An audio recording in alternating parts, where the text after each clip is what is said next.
안녕하세요. 살다 보면 미꾸라지 한 마리가 물을 흐리는 것을 종종 보게 되는데요. 오늘 사연에도 그런 미꾸라지 같은 사람이 한 명 나옵니다. 바로 제 시부에 대한 이야기인데 한번 들어보시겠어요?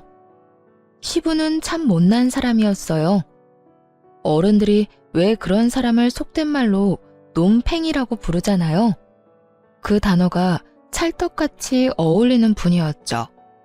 시부에 관해 막말을 하고 싶지는 않지만 솔직히 결혼 전부터 속으로 그렇게 생각하곤 했거든요. 그 나이가 되도록 나이값 못하고 변변찮은 직업도 없었고요.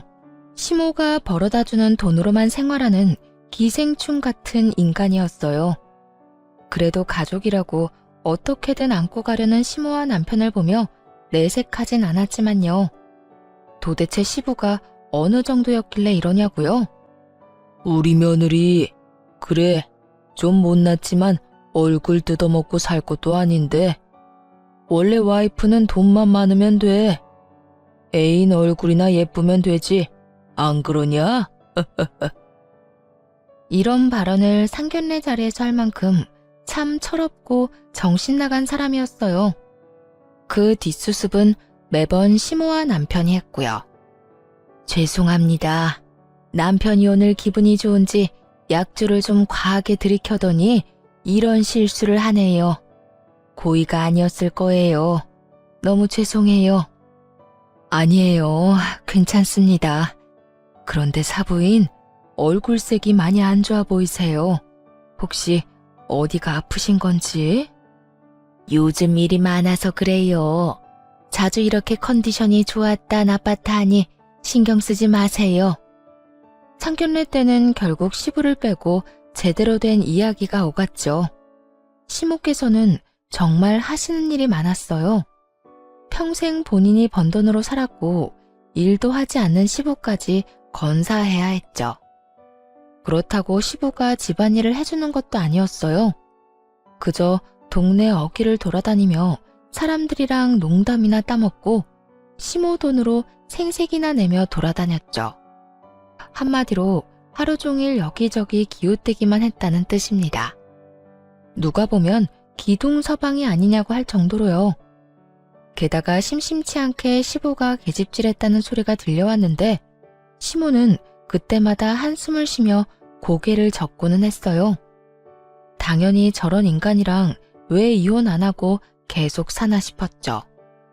그런데 나이든 어른에게 이혼이란 인생을 부정당하는 것과 비슷하다고 하더라고요. 어디 가서 이혼녀 소리 듣는 것도 싫다고 하셨고요. 시모는 시부가 그냥 아예 딴 여자랑 도망이라도 가면 속 시원하겠다더군요. 그렇게 시부모님은 아슬아슬하게 관계를 유지하고 있었죠. 남편과 결혼한 지 3년이 됐을 때 시모의 건강이 걷잡을 수 없이 나빠졌어요. 평생을 일밖에 모르고 살아서 그랬을까요? 암에 걸리셨더라고요. 그것도 여기저기 전이가 많이 되었을 때 알게 된 거죠. 여태까지 아파도 미련하게 참으며 일을 하셨던 것 같아요. 너무 속상한 마음에 시모에게 물었죠. 어머님, 도대체 이게 다 무슨 일이래요? 아프면 제때 병원에 가시라고 그렇게 말씀드렸는데 제가 건강검진 하시라고 돈도 드렸잖아요. 왜 한 번도 안 하신 거예요?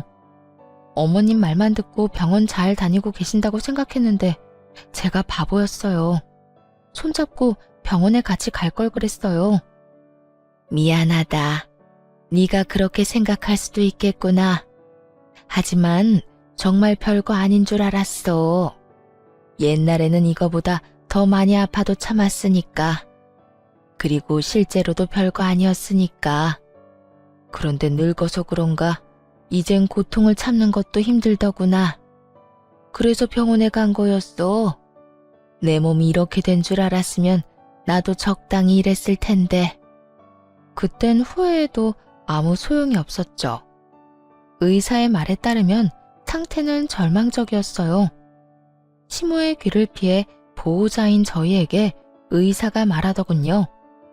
그리 좋은 상태가 아니라서 악화만 최대한 늦추는 치료를 해야 한다고 말이죠. 이 상태로 치료를 안 하면 3개월도 넘기기 힘들다고요. 그 말을 듣자 눈물부터 흐르더군요.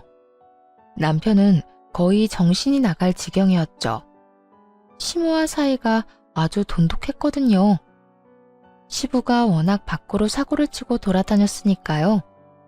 그래도 아들과 엄마가 둘이서 단단히 뭉쳐 잘 살아왔는데 갑자기 엄마가 시한부가 되어 아들이 무너져 내린 거죠. 그 후 제가 나서서 시모의 병시종을 들기 시작했어요. 직장을 다니고 있었던지라 시간을 많이 뺄 수는 없었지만 대신 연차를 자주 쓰고 주말에는 특히나 병간호에 힘썼어요. 그리고 저녁마다 병원으로 가 불편한 게 없으셨는지 확인하고 오늘 상태는 어땠는지 체크하며 시간을 보냈습니다. 한편으로는 그런 생각도 들었죠. 평생 동안 일만 한 시모인데 이대로 병원에만 있어도 괜찮을까? 어디 좋은 곳으로 구경이나 가는 게 더 좋지 않을까? 그렇지만 면역력이 바닥으로 떨어진 사람을 데리고 놀러 갈 수도 없었죠.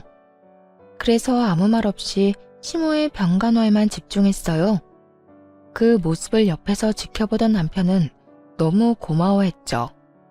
그런 남편 마음을 다 알고 있기에 저도 병간호를 하겠다고 한 거고요. 아이가 있어서 조금 신경이 쓰였지만 남편이 친정 부모님과 함께 아이를 봐주니 그래도 한시름 놓았습니다. 그런데 하루는 남편이 굉장히 미안한 얼굴로 말했어요. 여보, 정말 미안한데 어머니 저렇게 아프고 일 못하고 계시잖아. 그래서 아버지한테 용돈을 조금 드리고 싶어. 한 40만 원 정도만. 어때? 사실 남편은 친정 가게에서 일하고 있었거든요. 그래서 돈을 제가 거의 다 관리하고 있었어요. 가게가 무척 잘 된 덕에 남편 월급이 적지 않아서 모은 돈도 생각보다 많고요. 여태까지 한 번도 시댁에 돈을 주자고 한 적이 없던 남편이었기에 조금 의외라고 생각하긴 했어요. 이 사람이 생각보다 아버지를 위하는구나 싶었죠. 그렇게 남편의 제안대로 시부에게 매달 40만 원씩 용돈을 주기 시작했습니다. 그런데 얼마 지나지 않아 청천벽력 같은 소식을 전해 듣게 됐어요. 얘, 너희 시아버지 도대체 왜 그러니? 언니가 지금 사경을 헤매는데 자기는 빨빨거리면서 또 여자나 만나고 다닌대. 그 인간 처음부터 싫었어. 언니를 한평생 고생시키다가 결국에는 외도까지. 언니가 이혼 안 한다고 고집 피워도 아예 둘 사이를 확 끊어놨어야 하는데 결국 죽기 전에 이 꼴을 당하잖아. 시이모님이 오셔서 몰래 전한 말에 어안이 벙벙했죠. 아버님이 외도를 하신다고요? 그래, 지금 동네에 소문이 자자해. 내가 그 이야기 듣고 머리 꼭대기까지 화가 치솟아서 정말. 아니, 인간 말종도 그런 말종이 없지. 어떻게 한평생 돈 빨아먹다가 죽을 때 다 되니 다른 여자로 갈아타? 그럴 거면 진즉 빨리 딴 년한테 들러붙든지. 우리 언니 어떡해, 불쌍해서. 결국 시부가 사고를 치고야 만 거죠. 일단 남편한테는 말하지 않았어요. 시이보님도 아직 소문만 들은 상태였으니까요. 확인되지 않은 일로 안 그래도 힘든 사람 심기 불편하게 만들고 싶지 않았거든요. 그런데 그 이야기를 들은 다음날 시부가 연락을 해왔어요. 언제까지 시댁으로 오라는 말만 하고 무슨 일인지는 알려주지 않더군요. 그래서 하는 수 없이 그 시간 맞춰 시댁으로 향했어요. 다행히 주말이기도 했고 시모가 뭔지는 모르겠지만 가보라며 보내주셨거든요. 그렇게 시댁 안으로 들어갔는데 웬 모르는 사람이 한 명 앉아있더라고요. 나이가 50대 중후반 정도로 보이는 아줌마였어요. 어리동절해하며 서 있는데 갑자기 제게 아는 척을 하더라고요. 어머, 아가씨가 이 집 며느리지? 내가 아가씨 시아버지한테 부탁했어. 여기가 엉망이잖아. 아무리 힘들게 일한다고 해도 시댁 청소 정도는 며느리가 해야지. 안 그래? 오늘 쓸고 닦고 청소 좀 해줘. 아, 그리고 냉장고 보니까 먹을 게 하나도 없더라. 그러다 건강 축나니까 반찬도 좀 만들어놔. 그러면서 소파에 앉아 천연덕스럽게 TV를 켜고 드라마를 시청하더군요. 죄송한데 누구세요? 아, 나? 이제 곧 아가씨 시어머니 될 사람이지. 그러니까 당장 청소 좀 해. 얼마나 더러운지. 내가 와보고 깜짝 놀랐다는 거 아니야. 이 사람이 그 소문의 시부 상간녀라는 걸 알고 머리에 피가 몰렸어요. 그렇잖아도 최악의 이미지인데 대뜸 청소와 음식을 하라니 눈이 돌아버렸죠. 마치 자기가 무슨 진짜 시모라도 된 것처럼 말이에요. 그러니까 아줌마가 제 시어머니가 될 거라고요? 왜요? 시어머니께서 두 눈 똑바로 뜨고 아직 살아계신데. 그리고 100번 양보해서 그렇다 쳐요. 근데 지금은 아니잖아요. 완전 생판남이면서 무슨 소리를 짓거리는지 모르겠네요. 너 지금 어른한테 이게 무슨 행동이니? 세상에. 교양도 없고 경우도 없고 예의도 없어. 사람이 잘못 들였네, 잘못 들였어. 자기가 뭔데 앞에 사람을 두고 평가질을 하는지 너무 화가 나서 앞뒤 안 가리고 달려들었어요. 아줌마, 제가 왜 댁한테 그딴 소리를 들어야 하는지 모르겠다고요. 청소하고 싶으면 본인이 하세요. 어이가 없어서. 여기가 내 집도 아니고 또 아줌마가 이 집 주인도 아닌데 무슨 소리예요? 그리고 다시 말하지만 우리 시어머니 아직 멀쩡히 살아계시거든요. 그쪽이나 처신 똑바로 하세요. 알아들었어요? 이 아가씨가 못하는 말이 없네. 나야말로 왜 아가씨한테 그딴 소리 들어야 하는데? 어? 여기 와봐. 세상에.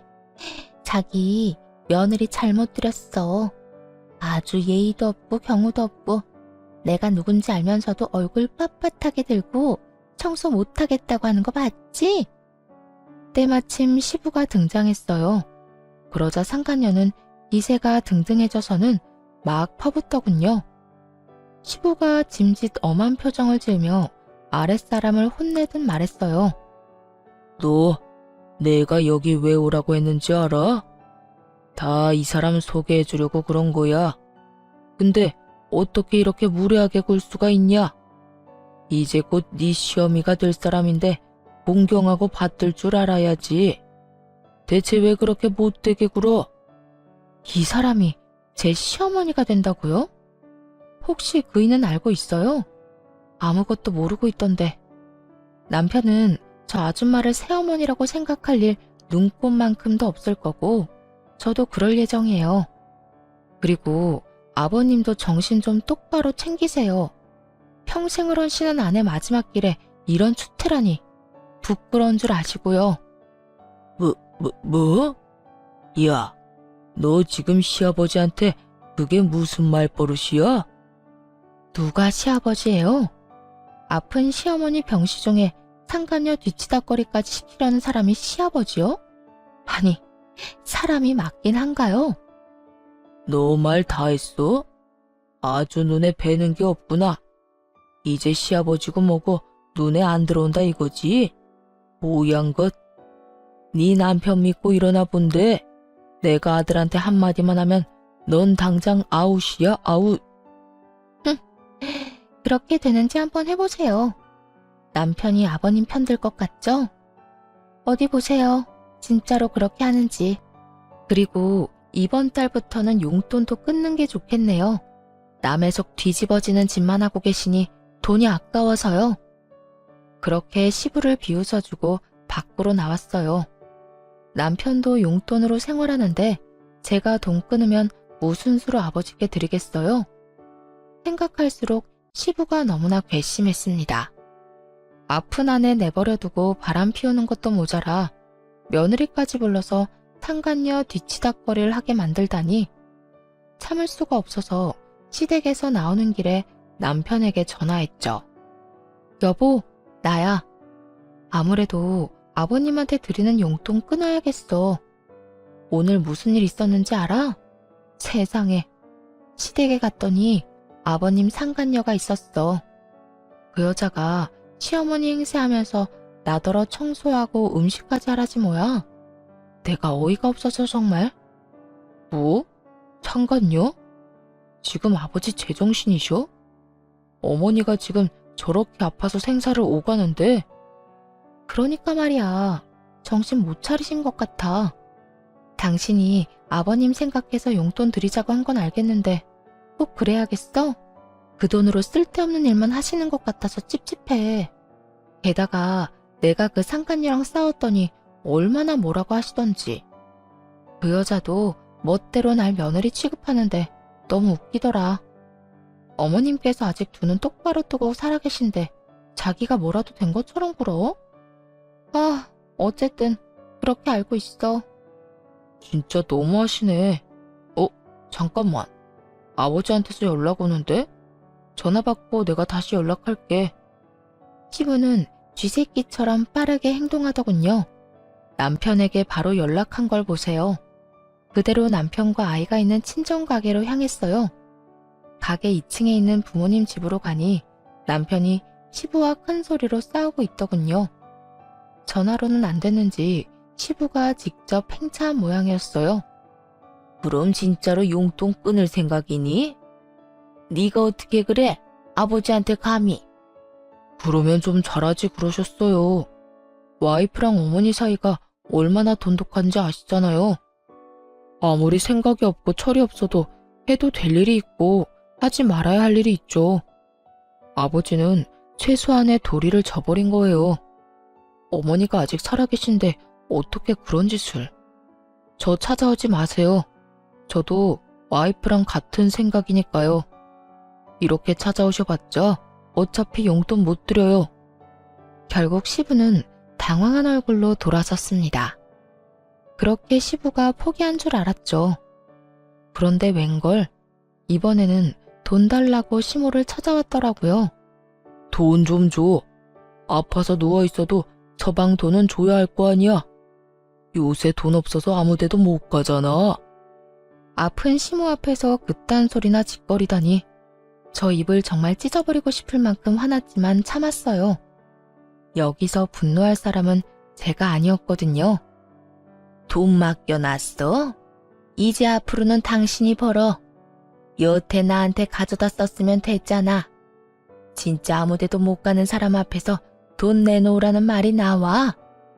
그리고 분명히 말하는데 상간녀한테 줄 돈 없어. 내가 모를 줄 알았어? 동생이 다 이야기해주고 갔거든. 그래, 여자 후리고 사는데 돈 많이 필요하겠지. 그런데 어쩌나? 이제 너한테 줄 돈 없는데 나는 단 한 푼도 안 남기고 죽을 거야. 이 괘씸한 인간아. 이렇게 대놓고 화내는 시모의 모습은 처음 봤습니다. 시부도 질린 듯 시모를 째려보고는 나가더군요. 그 뒷모습을 보던 시모가 저한테 큰 소리로 말했어요. 내 통장, 이제 네가 가지고 있거라. 저 인간이 돈 달라고 하면 절대로 주지 말고. 그러자 시부가 헐레벌떡 다시 돌아가 시모에게 화를 냈어요. 미쳤어? 저년이 뭔데 통장을 맡겨? 네 마누라 수발 들어주는 귀한 며느리더러 저년이라고 했어? 네 옆에서 속살거리면서 돈 뜯어가는 여자나 미친년이겠지. 꼴도 보기 싫으니까 당장 나가. 결국 시부는 시모에 의해 병원에서 쫓겨났어요. 그 후 몇 번을 저와 남편에게 전화해서 통장 내놓으라고 난리를 피웠지만 저희가 꼼짝도 하지 않으니 결국 잠잠해지더라고요. 그렇게 조용하게 시간이 흐르고 시모는 서서히 마지막을 준비하고 있었죠. 굉장히 컨디션이 안 좋던 어느 날 시모가 어렵게 말을 꺼냈어요. 나 죽기 전에 내가 평생 일군 우리 집 거기에 한 번만 갔다 와주면 안 되겠니? 우리 아들이랑 둘이서 오순도순 지내던 집인데 죽기 전에 한 번만 더 둘러보고 싶구나. 시모가 그 집을 얼마나 소중하게 생각하는지는 이미 눈치채고 있었어요. 없는 살림에 열심히 일해서 겨우겨우 가지게 된 집이라고 들었거든요. 아들도 키우고 일도 안 하는 남편 뒤치다꺼리까지 해가면서 말이죠. 지방 외곽에 있어서 그렇게 비싼 집은 아니었지만 시모에게는 그저 단순한 집, 그 이상의 의미였을 거예요. 그래서 시모의 부탁을 그냥 흘려들을 수 없었고요. 의사 선생님과 상의해서 다행히 시모와 잠시 외출할 수 있도록 허락을 받아냈어요. 하룻밤을 자고 오는 것도 아니고 잠깐 나갔다가 오는 것뿐이어서 병원에서는 문제가 생기면 얼른 돌아오라는 말과 함께 외출을 허락해줬어요. 이로 인해 시모가 마음의 안정을 찾기만을 바랬습니다. 그 집을 보고 나면 마지막으로 마음을 정리할 수 있을 테니까요. 아쉬움을 남긴 채로 보내드릴 생각은 추호도 없었답니다. 그렇게 시모와 둘이서 그 집에 갔어요. 그런데 저희 눈앞에 펼쳐진 광경은 그야말로 충격 그 자체였습니다. 집이 이전과는 전혀 다르게 180도 바뀌어 있었던 거예요. 벽지와 바닥이 바뀐 것은 물론 시모의 손때 묻은 가구들이 모두 사라져 있었고, 안방에 있는 침구는 아주 화려한 새 것으로 바뀌어 있었어요. 그뿐만이 아니었습니다. 가족 사진들도 모조리 사라져 있었어요. 그 대신 벽에 걸려있는 사진 속 주인공이 누구였는 줄 아세요? 바로 시부와 그 상간녀였어요. 그 광경을 본 순간 시모는 대체 얼마나 큰 충격을 받으셨을까요? 한껏 쇠약해져서 이제 잘 걷지도 못하는 몸으로 시모가 한 발 한 발 액자 앞으로 다가갔어요. 외도의 증거가 그대로 담겨있는 사진이었죠. 내가 이 꼴을 보자고 그 인간이랑 여태 산 게 아니야. 우리 아들 아비 없이 자랐다는 말 듣게 하지 않으려고 꾹 참으며 살았는데 기어이 죽기 직전에 이 꼴을 보도록 만들어. 곧 죽는다는 사람 빨리 보내고 싶었나 보네. 이 쥐새끼 같은 인간들 용서 못해. 절대로 용서 못해. 시모는 살이 다 빠져 나무 막대기 같은 팔로 사진들을 모조리 내팽개쳤어요. 그리고 화장실로 가서 변기에 물을 따서는 확확 뿌렸죠. 안방에 뻔뻔하게도 버젓이 놓여있는 시모가 산 적도 없는 침구를 향해서요. 거친 행동이었지만 그런 시모의 마음을 충분히 이해했어요. 누가 그런 꼴을 보고 제정신이겠어요? 마지막으로 옛 추억을 보려고 집에 왔는데 정작 그 추억은 모두 사라져 있고 남편이 상간녀와 새 출발을 하려고 집을 꾸며놨다는 걸 알면 누구라도 그럴 거예요. 그렇지만 시모가 그렇게 무리하도록 놔둘 수는 없었어요. 조용히 시모를 말리며 말했어요. 어머님, 너무 화내지 마세요. 일단 몸부터 챙기셔야죠. 혹시 집에서 갖고 가실 거 있나요? 말씀해 주시면 제가 챙길게요. 그 쥐새끼 2마리가 집을 싹 다 갈아치워버린 것 같구나. 그냥 가자. 어차피 진짜 중요한 건 저 안에 있지도 않았어.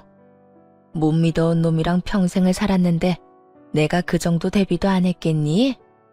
중요한 건 전부 내가 가져온 집 안에 있으니까 나가자. 그리고 가는 길에 부동산 좀 들러줄 수 있겠니? 이제 이 집 내놔야겠다. 그렇게 시모와 그 집을 나와 몇 군데를 더 들렀습니다. 시모는 바로 부동산에 집을 내놨고 밀린 은행 업무도 처리하고 다시 돌아왔어요. 병원에 돌아오고 나서도 시모는 기분이 안 좋아 보였어요. 사실 그런 일이 있었으니 좋을 리가 만무했죠. 안타까웠지만 그런 시모를 함부로 달래줄 수도 없었습니다. 그 절망감과 배신감이 어떨지 감히 가늠도 되지 않았으니까요. 어떤 말을 건네든 전부 의미 없는 얘기로 들릴 것 같았어요. 그렇게 시모 혼자 쓸쓸히 마음을 추스르고 있는데 면회 시간 끝날 때쯤 다짜고짜 시부가 병원으로 찾아왔더군요. 그러더니 저를 향해 삿대질을 하며 욕을 하는 거예요. 야, 네가 우리 집에 와서 사고치고 갔지? 집을 아주 난장판으로 만들어 놨던데 너 지금 시하냐? 이제 시아버지 자격 없다고 깽판 치고 간 거냐고? 정신 나갔어? 네가 싫으면 싫었지 우리 집에 와서 왜 난리를 쳐? 너 내가 고소할 거야. 남의 집 엉망으로 만든 거 다 경찰서에 신고할 거라고.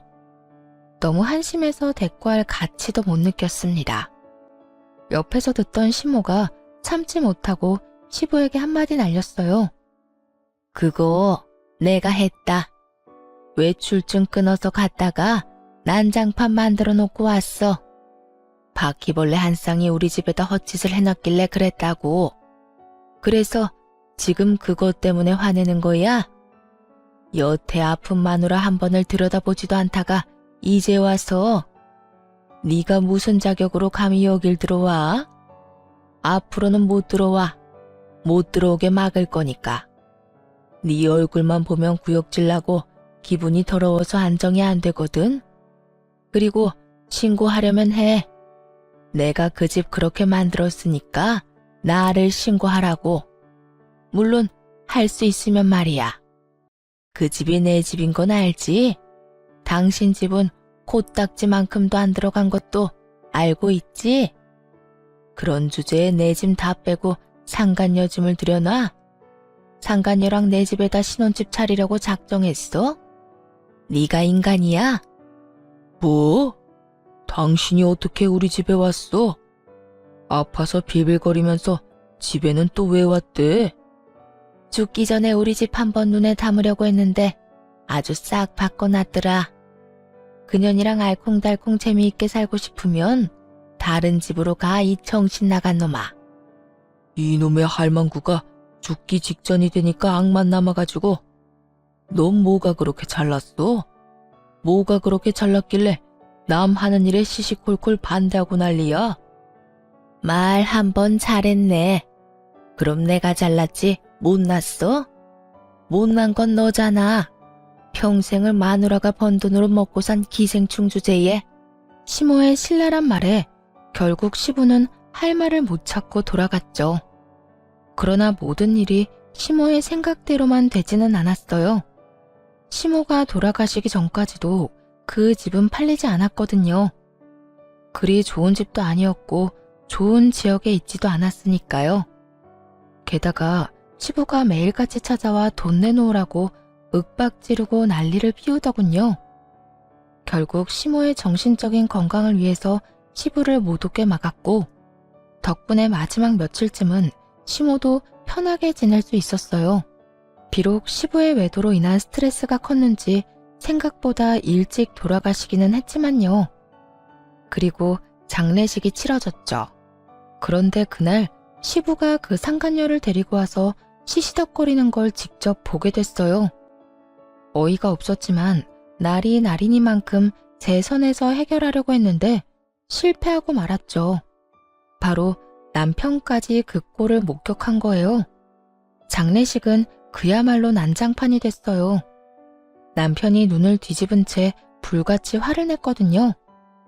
아버지, 미쳤어요? 여기가 어디라고 저 여자를 데리고 와요. 어머니 가시는 길에 어떻게 진짜 정신 나가셨냐고요? 너 아비한테 그게 무슨 말버릇이야? 이 사람이 도와준다며 와줬으면 감사하다 인사는 못할 망정. 며느리한테 물들어서 너까지 지금 이러는 거야? 뭘 도와주러 와요? 얼굴 안 비추는 게 도와주는 일인 거 몰라요? 가세요. 지금 당장 여기서 나가시라고요. 한 번만 더 어머니 가시는 길 망치면 나 진짜로 아버지 용서 안 합니다. 2번 다시 얼굴도 안 볼 거라고요. 아들의 말에 겁이 나기는 했는지 결국 시부와 상간녀는 장례식장에서 나갔어요. 남편은 죽을 상을 하고 있었고 저는 남편 달래랴 손님들 받느랴 정신이 없었습니다. 그렇게 위태로웠던 장례식이 끝났어요. 앞으로는 시부와 절대 만나지 않을 생각이었어요. 시모가 살아계실 적에 단 한 번도 도움이 안 됐던 사람, 또 남편조차 아버지 취급 안 하는데 괜히 시아버지 대접해드릴 필요는 없잖아요. 그리고 인간이면 그래선 안 되잖아요. 어떻게 자기 와이프 장례식에 상간녀를 데려와요? 어머님 가시는 길이 얼마나 불편했을지 짐작도 가지 않았어요. 그런데 장례식이 끝나고 며칠 후 시부가 저와 남편을 시댁으로 부르더군요. 그래, 마지막으로 할 말이 있을 거라고 생각했어요. 시모가 돌아가셨으니 재산에 관한 말이라도 하려나 싶었죠. 그런데 시댁에 갔더니 얼마 전에 겪은 것과 비슷한 상황이 벌어져 있더군요. 시부와 상간녀가 나란히 앉아 있는 거예요. 상간녀는 마치 자기가 시어머니라도 되는 양 앉아서 저를 물끄러미 보더라고요. 한껏 아니꺼 하는 얼굴로 말이에요. 정식으로 인사시키려고 불렀다. 아들, 네 새어머니가 될 사람이다. 며느리, 너한테는 새 시어머니이고. 욕짓거리가 입안 가득 차 나오려는 걸 겨우겨우 막아냈어요. 어떻게 시모가 돌아가신 지 며칠 지나지도 않았는데 저런 짓을 할 수 있는 건지 상식적으로 도저히 이해가 안 가더군요. 저만큼이나 남편도 황당해하며 시부에게 말했어요. 아버지, 이게 도대체 뭐 하는 짓입니까? 어머니 돌아가신 지 며칠 됐다고 지금 저 여자를 집에 들여요. 저 여자가 아니고 제 어머니라니까. 앞으로 어머니라고 똑바로 불러. 그리고 그 할망구가 죽었으니까 이 여자를 불렀지. 내가 너희 엄마 살아있을 적에 이 사람이랑 혼인신고라도 했니? 아니잖아. 나는 지금 홀몸이 됐고 이 사람도 남편이 없으니 둘이서 살면 그게 부부인 거지. 조만간 혼인신고도 할 거다. 그러니 그렇게 알고 하늘처럼 받들어 모셔라. 그 말 하려고 너희 부른 거야. 자식이라고 하나 있는 것이 효도할 생각을 해야지. 잘 들었지? 특히 하나 있는 며느리, 너. 네가 경우도 없고 예의도 없으니까 내가 앞으로 가르칠 게 많아. 여태까지 무식한 옆에내 밑에서 어떻게 지냈는지 모르겠지만 난 그렇게 가볍고 쉬운 사람 아니다. 그러니까 이제 이 집안 청소는 네가 해. 병 걸린 시모 수발까지 들었다고 하니 내 수발 드는 건 일도 아닐 거 아냐. 이제 네 시어머니는 나니까 당연히 그렇게 해야지. 정신 나갔어요? 제가 미쳤다고 아줌마 수발을 들어요. 정신이 나가도 한참 나갔네. 저기 아줌마, 저는 두 사람 사이가 어떻게 되든 상관없어요. 그러니까 시어머니 대접 바라지 마세요. 저도 며느리 대접 안 바랄 테니까. 야, 너 말 다 했니? 이제 네 남편이 내 자식이야. 이제 앞으로 내가 네 시어머니라고. 그러니까 넌 당연히 내 말 들어야 하는 입장인 거 몰라? 시어머니 대접을 안 하겠다고? 이 집에서 쫓겨나고 싶어? 쫓겨나요? 제가? 오히려 코웃음을 치자 그 상간녀가 당황하더군요. 그때 남편이 말했어요. 누가 제 어머니예요? 제 어머니는 한 분밖에 없습니다. 그러니까 저한테도 어머니 대접 바라지 마세요. 두 분이서 어떻게 사시든 저희는 상관 안 할 테니까 알아서 하시고요. 그리고 아버지, 남편은 시부를 똑바로 쳐다보며 차갑게 말했어요. 아직도 못 알아들으신 것 같아서 마지막으로 말씀드려요. 아버지가 어머니한테 한 짓, 저는 죽을 때까지 못 잊을 거예요. 돈이란 돈은 다 빼먹고 어머니가 아파서 힘 못 쓰니 어떻게 하셨어요? 다른 여자 데리고 와서 마지막까지 어머니 평온하게 가지 못하도록 만들었죠. 어머니가 고생하면서 아버지한테 해준 것들은 이미 다 잊어버리셨겠죠. 그거 다 저한테는 한이에요. 그러니까 두 번 다시 연락하지 마세요. 아들 노릇 바라지도 마시고요. 아버지가 어머니한테 하신 그대로 저도 철저히 무시하며 살 테니까 아버지도 제 도움 바라지 말고 사세요. 아시겠어요? 그래, 좋아, 알겠다. 나중에 유산 물려달라고 와서 짹짹거리지나 마라. 네 엄마 재산 넌 보지도 말고. 그러고는 두 사람끼리 아주 웃으며 좋아 죽더군요. 돌아서서 나오는 저희는 본 척도 안 하면서 말이에요. 하지만 그 즐거움이 며칠 안 갈 거라는 걸 알고 있었기에 한껏 비웃어줬습니다. 역시 며칠 지나지 않아 시부와 상간녀가 친정가게로 찾아왔어요. 남편과 이야기를 하려던 모양인데 그날 저도 함께 있었거든요. 마주치자마자 시부가 득달같이 화를 내더군요. 야, 네 시어머니 재산 네가 빼돌렸지? 다 어떻게 했어? 어떻게 된 게 통장에 돈이 한 푼도 없어?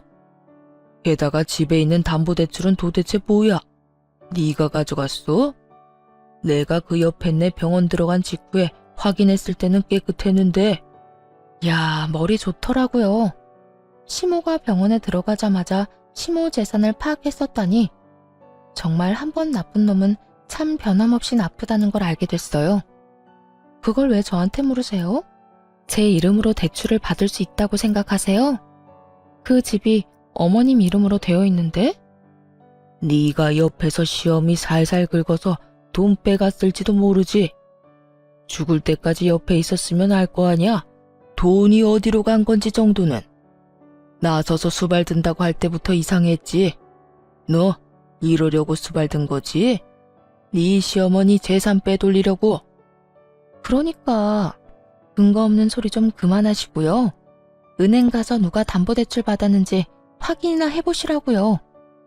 뭐 확인을 안 해도 본인이 아니고서는 대출을 받을 수가 없잖아요. 그러니까 시부도 아무 말 못하더군요.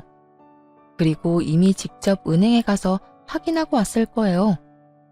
누군가를 탓하고 싶으니 괜히 여기서 마주친 제게 화를 내는 거였죠. 사실 상간녀와 시부가 새살림을 차린 그 집을 보고 시모가 열받았던 그날, 부동산 말고 은행에도 갔다고 했잖아요. 그때 집이 안 팔린 걸 아셨던 건지 아니면 집 팔리기 전에 돌아가실 걸 알았는지 시모가 그 집으로 담보대출을 한도 끝까지 받았더라고요. 결국 시모 명의의 그 집을 넘겨받으며 시부는 그 빚까지 같이 지게 된 거죠. 그럼 담보대출 받은 돈은 어디로 갔는데요? 통장 내역 보시면 알겠네요. 한번 보세요. 그것도 다 가져가셨잖아요. 시모가 돌아가신 후 시부가 재산을 다 가져갔거든요. 당연히 통장도 쏙 가져갔죠. 그런데 시모가 그 큰 금액을 현금으로 빼서 쓰셨지 뭐예요.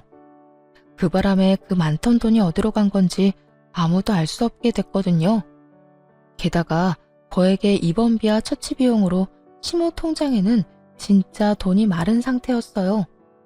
이 여편네가 돈을 어디다 빼돌렸는지 모르니 하는 소리지. 며느리인 네가 받은 게 틀림없지. 그 돈 달라고 하지 않을 테니 집에 걸린 대출금은 너희가 갚아. 대출금을 갚으라고요? 아버님, 저희한테 뭐라고 하면서 그 집 가져가셨어요? 어머님 재산 넘볼 생각 말라고 가져갔죠? 저희가 사는 집도 아니고 저희가 가져간 집도 아니고 아버님이 직접 가져가신 거면서 대출금은 우리 보고 갚아라. 제가 왜요? 돈을 드려야 할 이유가 없잖아요. 그 집은 아버님이 상속받았으니까 빚도 아버님 거죠. 저희한테 손 벌리지 마세요. 제 말에 시부 옆에 있던 상간녀가 그러더군요. 아니, 자식이랑 며느리가 돼서 그 정도도 못해줘? 아무리 싸웠어도 가족 간에 이러는 건 말이 안 되지. 핏줄은 아무도 못 끊는 거야. 그러니까 너희가 아버지 부양하는 것도 당연한 이야기고 자식이 아버지한테 그러는 거 아니야. 그럼 아버지는 뭘 해줬는데요? 우리한테 뭘 해줬어요? 못난 꼴밖에 더 보여줬어요? 그리고 아줌마가 어딜 끼어들어요? 그게 할 말이에요? 부모 자식 인연을 누가 끊어놨는데? 어머니 자리 차지하며 나랑 아버지 사이를 멀어지게 만든 사람이 누군데요? 방해꾼은 아줌마라는 생각 안 들어요? 모렴치에 몰상식에 뭐 핏줄? 자식이요? 내가 저 아버지라는 작자를 보고 배운 게 뭔지 알아요?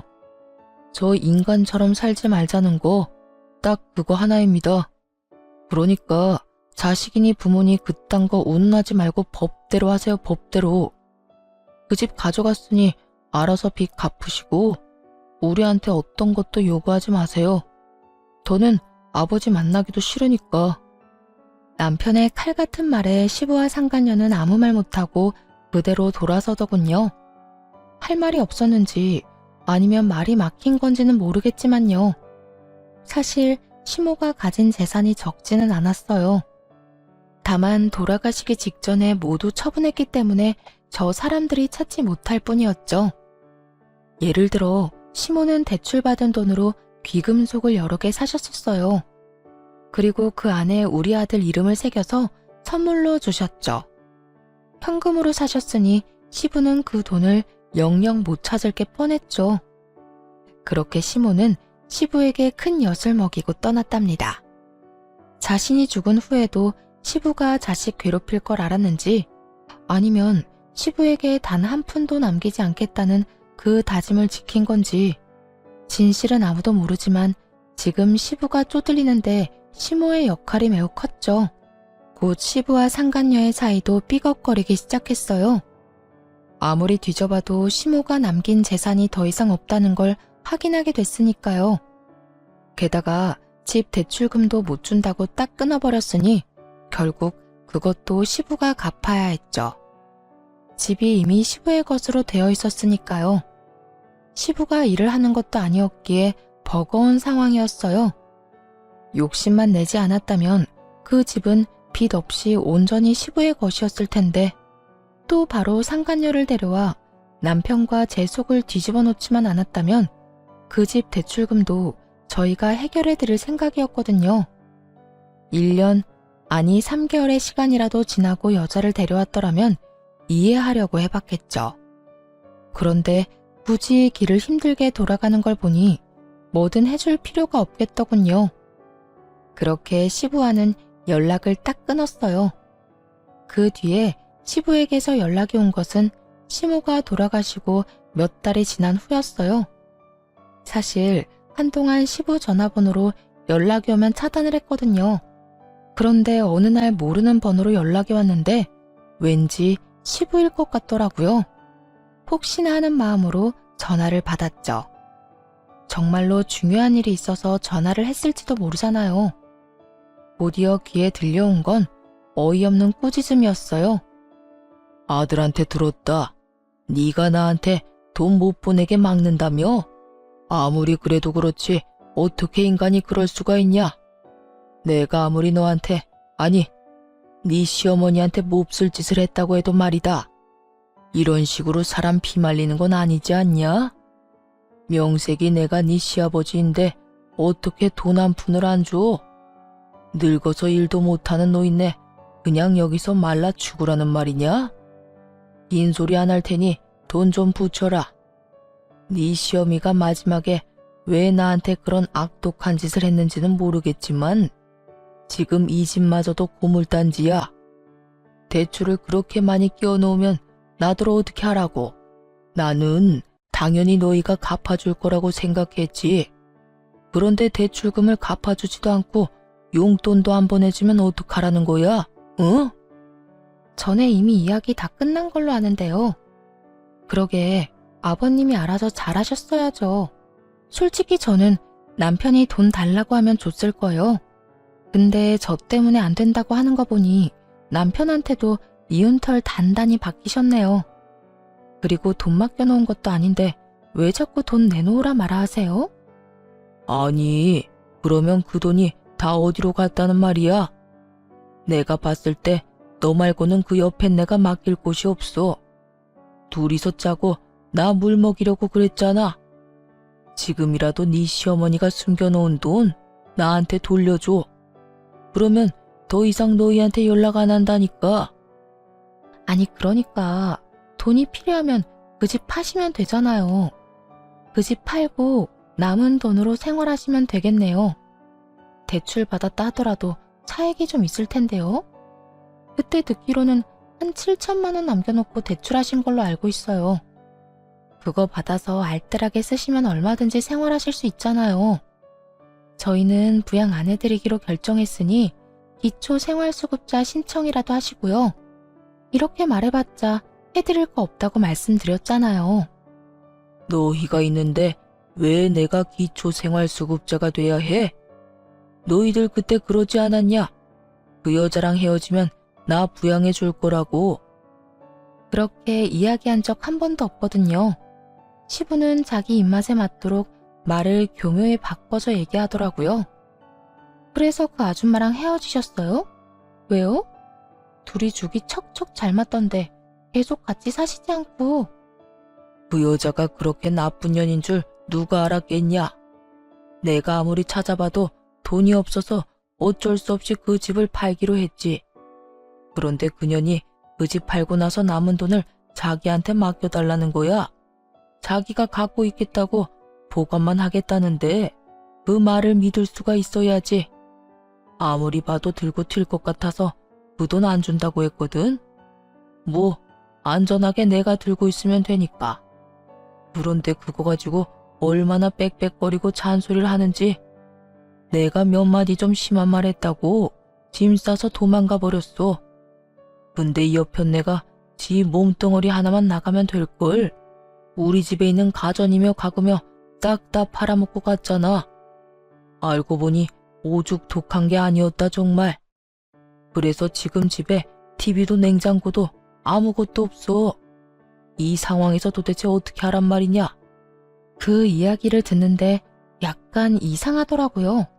집이 팔리지도 않았는데 그 여자가 도망을 갔다뇨? 아무래도 시부가 집을 판 게 틀림없어 보였어요. 그래서 따지면서 물어봤죠. 솔직히 말씀하세요. 그 집 파셨죠? 아버님이 집 갖고 있었으면 그 아줌마가 어떻게든 옆에 붙어 있었을 텐데요. 집 판 돈도 안 준다고 하니까 도망간 건 맞죠? 아니에요? 그게 아니면 그 돈도 벌써 다 쓰신 거예요? 역시나 시부는 아무런 대답도 못했습니다. 뭐 그렇겠죠. 돈 나을 구석이 있는데 상간녀가 도망갈 이유가 없잖아요. 특히나 그렇게 호시탐탐 빼먹을 기회만 보고 있던 여자였으니까요. 이제 돈 나을 구석이 없는 것 같으니 세간살이 다 팔아먹고 도망친 게 확실했어요. 상간녀는 사랑에 미친 게 아니라 돈에 미쳐 있었다는 게 증명됐으니. 솔직히 땜통이었어요. 시부는 자기가 뿌린 대로 거둔 상황이었죠. 이런 걸 보고 인과응보라고 하죠. 그래, 이 말대로 집 팔았다. 그런데 그게 뭐가 그렇게 잘못한 일이라고? 그리고 그 여자도 이제 없는데 무슨 상관이냐? 너희가 나 모셔야지. 늙고 나니 믿을 건 자식뿐이다. 그러니 너희가. 저희한테 책임지우지 마세요. 뭐 전화만 하면 다 해결될 거라고 생각하셨어요? 7천만 원쯤 되는 큰 돈을 1년도 안 돼서 다 쓰셨으면서 웃기네요. 그리고 돈 필요하면 아들한테 이야기하세요.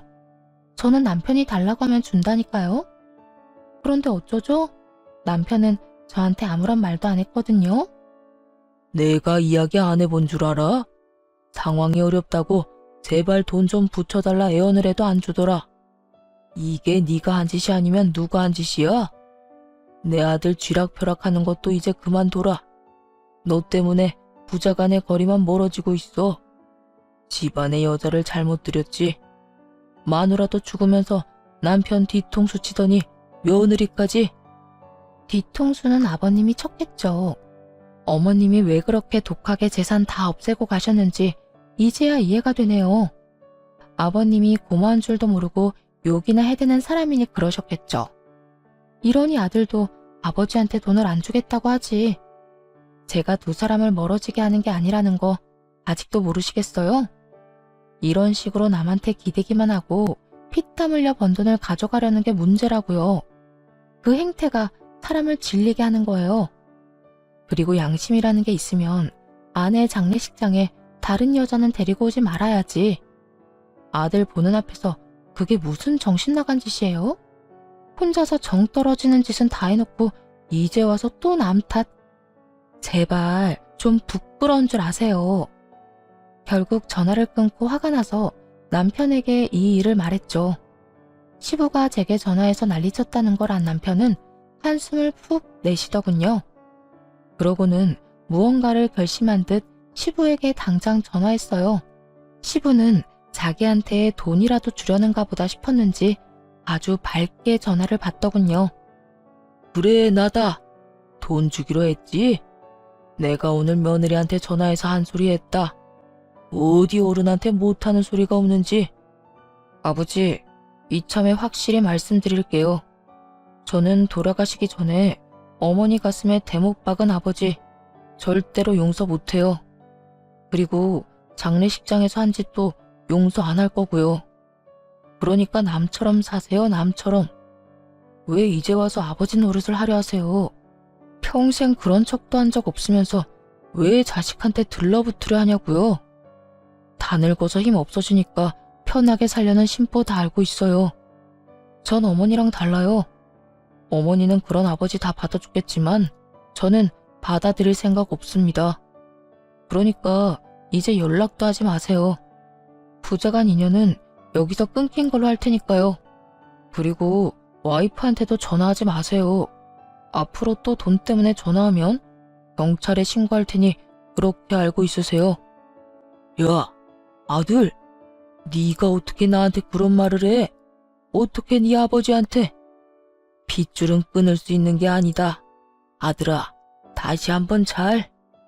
시부가 애원하는데도 남편은 전화를 확 끊어버리더군요. 화가 많이 났는지 힘을 몰아쉬는 남편을 옆에서 잘 달래줬어요. 남편이 시모 사진을 보며 애틋해하는 걸 자주 봤거든요. 그래서 부자 간의 인연을 끊은 결정을 충분히 이해할 수 있었어요.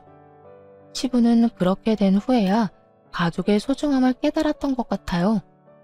기생충처럼 평생 다른 사람이 벌어다 준 걸로 먹고 살다가 와이프도 자식도 상간녀도 다 떠나가고 나니까 그제서요. 하지만 이미 너무 늦고 말았죠. 가족들의 마음이 굳게 닫힌 후였으니까요. 와이프 돈으로 떵떵거리면서 사장님 소리나 들으며 지냈던 사람이라서 그랬을까요? 이제 그러지도 못하고 집에만 박혀 있어야 하니 시부가 어떻게 된 줄 아세요? 우울증에 걸려 병원 치료를 받는다고 하더군요. 게다가 스트레스가 심해져서인지 파킨슨 병까지 진단받았더라고요. 어떤 사회복지사가 시부 상태를 이야기해줘서 그제야 알았습니다. 병원이나 요양원 입원을 한번 생각해봐야 할 것 같다고 하더라고요. 어쩔 수 없이 요양원에 입원을 시키고 매달 요양원비는 내주고 있어요. 찾아간 적은 입원할 때 딱 한 번뿐입니다. 그 뒤로는 가본 적도 없어요. 가족의 소중함을 모르고 함부로 대하면 결국은 혼자 남겨지기 마련이에요. 후회하고 깨달으면 다행이지만 늦으면 늦을수록 만회하기 어렵죠. 가족한테도 절대로 용서받을 수 없다는 걸 알았다면 시부는 이렇게 되지 않았겠죠. 자식한테 더 잘해줘야지. 인간적으로 기본적인 도리는 지켜야지. 시부를 보며 요즘 이런 생각을 하곤 합니다. 지금까지 긴 글 들어주셔서 감사드립니다. 모두 좋은 하루 되세요.